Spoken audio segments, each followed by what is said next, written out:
चाहे हमारे मोबाइल हो या लैपटॉप, उनमें इतने सारे फोटोज, वीडियोस, डॉक्यूमेंट्स इकट्ठे हो जाते हैं कि पूरे के पूरा स्टोरेज फुल हो जाता है।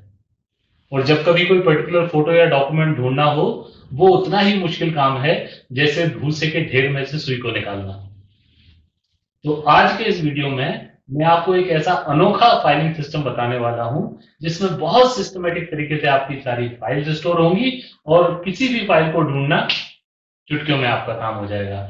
खुद के एक्सपीरियंस से पिछले 10-15 साल में मैंने ये फाइलिंग सिस्टम डेवलप किया है, तो मुझे आशा ही नहीं पूरा विश्वास है कि ये वीडियो आपके लिए बहुत बहुत उपयोगी होने वाला है। इसलिए बने रहिए वीडियो के साथ।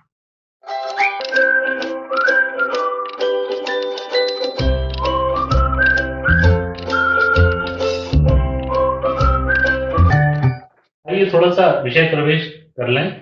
आज का हमारा वीडियो है how to organise digital files.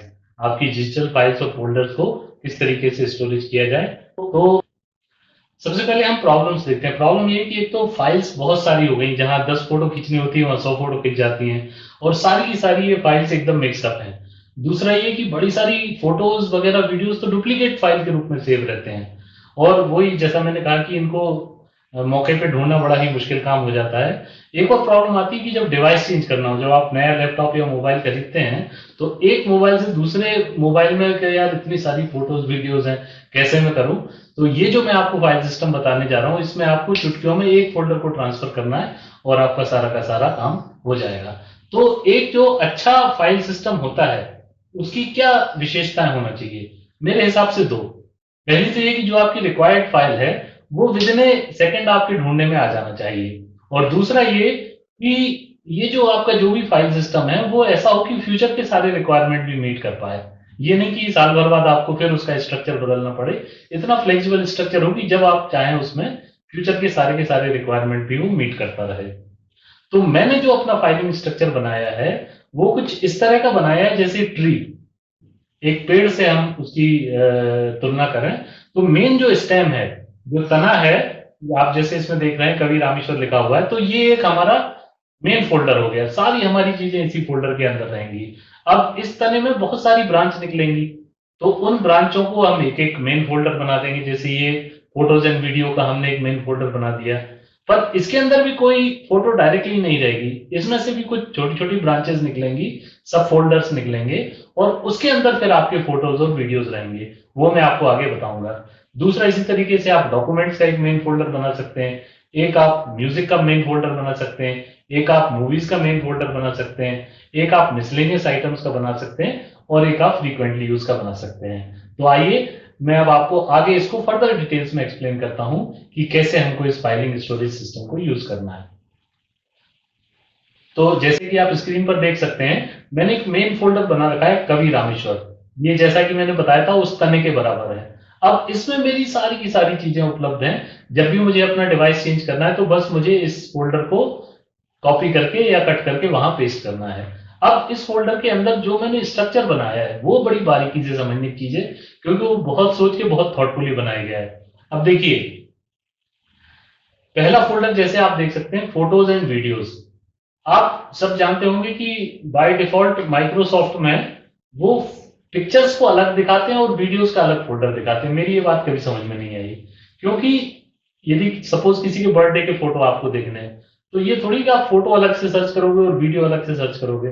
तो मेरे ख्याल से occasion wise photos and videos एक साथ रहना चाहिए। इसलिए मैंने जो पहला फोल्डर बनाया है, क्योंकि मैक्सिमम कंटेंट जो आपके लैपटॉप में है या आपके मोबाइल में वो क्या है, वो फोटोज एंड वीडियोज ही है। तो पहली चीज तो एक ही फोटोज एंड वीडियोस का मैंने एक कंबाइंड फोल्डर बनाया है। अब इसके अंदर हमको किस तरीके से स्टोर करना है वो आपको दिखाता हूं।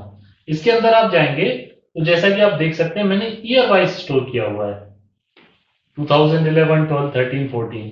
तो जिस साल की फोटो है वो उस साल के फोल्डर में आपको मिलेंगी।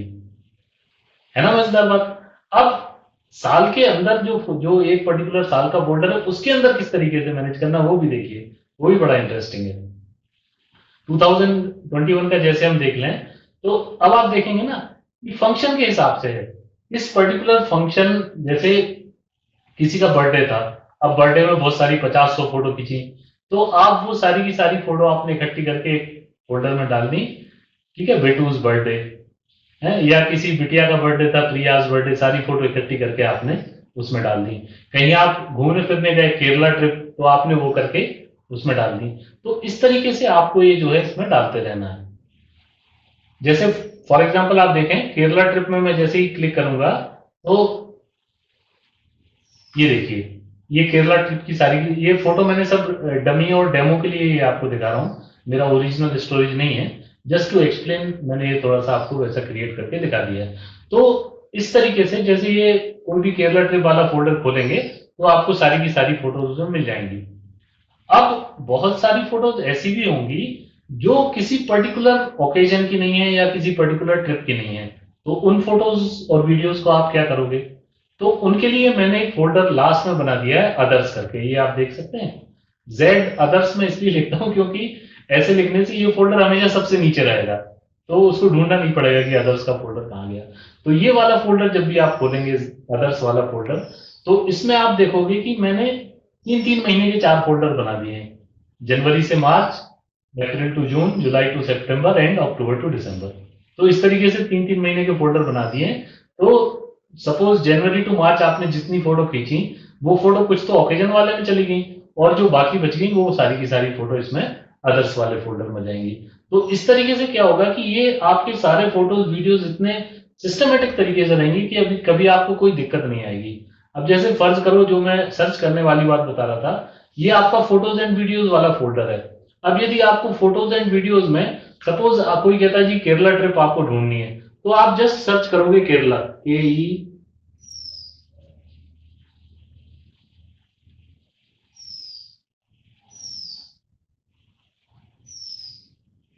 ठीक है, आपने एंटर मारा, आप देखेंगे 1 सेकंड के अंदर केरला फोल्डर आपका आ गया। ठीक है, तो इस तरीके के जो स्टोरेज है इसमें इतना इजी हो जाता है आपकी फाइल्स को ढूंढना कि यू विल बी अमेज्ड, और आपकी लाइफ जो है वो बहुत बहुत कंफर्टेबल होने वाली है। तो ये रहा आपका फोटोज एंड वीडियोस को स्टोरेज करने का फंडा। उसके बाद दूसरी चीज आती है डॉक्यूमेंट्स। अब देखिए, डॉक्यूमेंट्स में यदि आप ईयर वाइज रखोगे तो वो कोई बहुत ज्यादा आपको मजे देने वाली चीज नहीं है। तो डॉक्यूमेंट्स का सिस्टम थोड़ा सा अलग है। डॉक्यूमेंट्स का सिस्टम क्या है ये देखिए। तो डॉक्यूमेंट में सब्जेक्ट के हिसाब से है। प्रॉपर्टी, भाई आपका घर, मकान, दुकान, जो कुछ भी प्रॉपर्टी है तो उसके लिए एक फोल्डर है। तो सारी प्रॉपर्टी के जो डॉक्यूमेंट्स हैं वो आपने प्रॉपर्टी में डाल दीजिए। ठीक है, उसके बाद टैक्स, यदि आपको जो भी आपके हर साल आप टैक्स वगैरह भरते हैं उसके जो भी आपने PDF सेव कर रखे हैं या उससे रिलेटेड जो भी डॉक्यूमेंट है वो आप टैक्स में डाल दीजिए।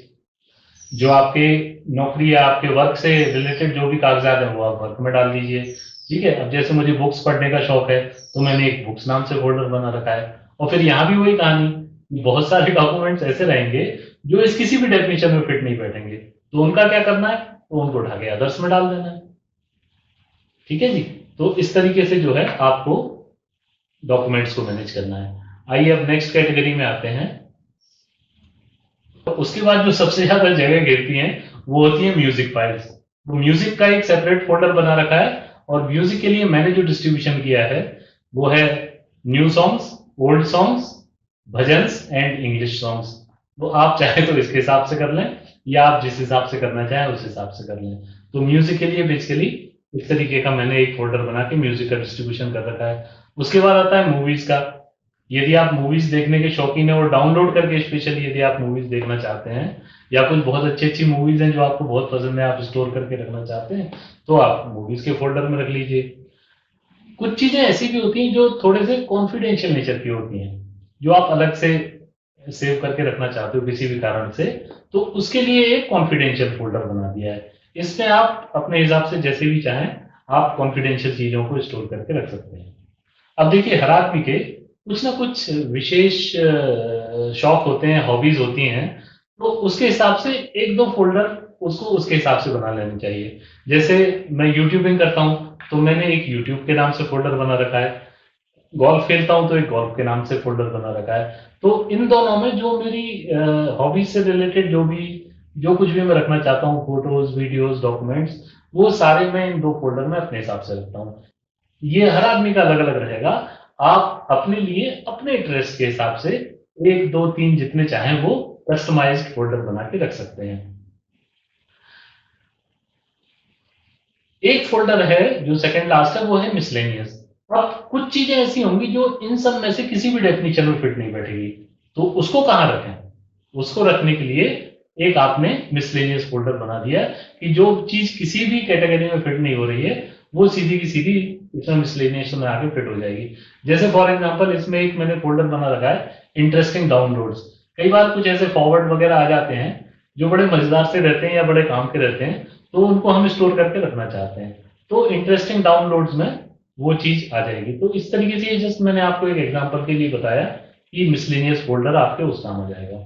और लास्ट में ये बड़ा इंपॉर्टेंट है, बहुत ही बेहतरीन, बहुत कमाल की चीज है, ये है फ्रीक्वेंटली यूज्ड फोल्डर। अब ये फ्रीक्वेंटली यूज फोल्डर किस काम का है? देखिए कुछ चीजें ऐसी होती हैं जो आपको बार बार काम में आती हैं, जैसे आपका पासपोर्ट साइज फोटोग्राफ है या आपका आधार कार्ड है, ठीक है, तो इस तरह, या कोई पर्टिकुलर आपकी ट्रिप थी, आप यूरोप ट्रिप गए थे और आप बार बार उन फोटोज को देखना पसंद करते हो या लोगों को दिखाना पसंद करते हो, ठीक है, तो ऐसी चीजें जो आपको बहुत बार बार उपयोग में आती हैं, उनकी एक अलग एक एक्स्ट्रा कॉपी करके फ्रीक्वेंटली यूज फोल्डर है उसमें आप सेव कर लीजिए। ठीक है, मैंने इसमें जैसे 2-3 फोटोज एंड वीडियोस डॉक्यूमेंट्स करके फोल्डर बना रखे हैं, तो उसी तरीके से आप फ्रीक्वेंटली यूज फोल्डर के अंदर ये सब फोल्डर्स बना लीजिए, और जो आपकी बहुत ज्यादा काम में आने वाली चीजें हैं वो इस फ्रीक्वेंटली यूज फोल्डर में आप सेव कर लीजिए। ये जो मैंने आपको फोल्डर सिस्टम बनाया, ये मैंने लैपटॉप पे बनाया हुआ है, but same to same folder system आप चाहें तो अपने मोबाइल पे बना सकते हैं। मैं अक्सर क्या करता हूँ कि जो मेरे जैसे मेरा फोटोज एंड वीडियोस का इसमें एक फोल्डर है, तो लाइक ये जैसे 2011 आप लास्ट में देखेंगे, सॉरी 2021 आप लास्ट में देखेंगे, तो सेम 2021 फोल्डर जो है ये मेरे मोबाइल में भी बना हुआ है। और मैं जैसे ही फोटोज खींचता हूँ, क्लिक होता हूँ, तो सारी फोटोज कैमरा में जाती हैं, कैमरा में फिर उन फोटोज को एक साथ कट करके और एक पर्टिकुलर फोल्डर बना के और उसमें मैं 2021 वाले फोल्डर में डालते जाता हूँ। तो ये कंटिन्यूस चलते रहता है, जैसे ही 2021 खत्म होगा ये पूरा का पूरा फोल्डर मोबाइल से कट होके और यहाँ पेस्ट हो जाएगा, तो सारी की सारी फोटोज एंड वीडियोज वो यहाँ आ जाएंगी। तो इस तरीके से आप भी कर सकते हैं कि 3 महीने में, 6 महीने में, साल भर में जब आप करना चाहें तो मोबाइल का डाटा जो है वो आराम से लैपटॉप में या अपनी हार्ड डिस्क में कहीं ना कहीं उसको अलग से सेव करते रहें। देखिए मैं जनरली इस चीज को प्रेफर नहीं करता कि मोबाइल में बहुत सारे फोटोज, वीडियोस, डॉक्यूमेंट भरे रहें, क्योंकि मोबाइल एक ऐसी चीज है जो कभी भी घूम सकती है, और यदि घूम गई और उसमें बहुत सारे आपके डॉक्यूमेंट्स रहे तो आपको फिर थोड़ी तकलीफ हो सकती है। इसलिए कोशिश करें कि मोबाइल को यूज करें, पर जो भी डाटा बैकअप आपको स्टोर करना है वो लैपटॉप वगैरह में या किसी हार्ड डिस्क में अलग से आप स्टोर करके रखें। तो आशा है ये वीडियो आपको पसंद आया होगा। यदि पसंद आया हो तो कृपया सब्सक्राइब जरूर करें, मेहरबानी होगी। Thank you. जय हिंद, वंदे मातरम।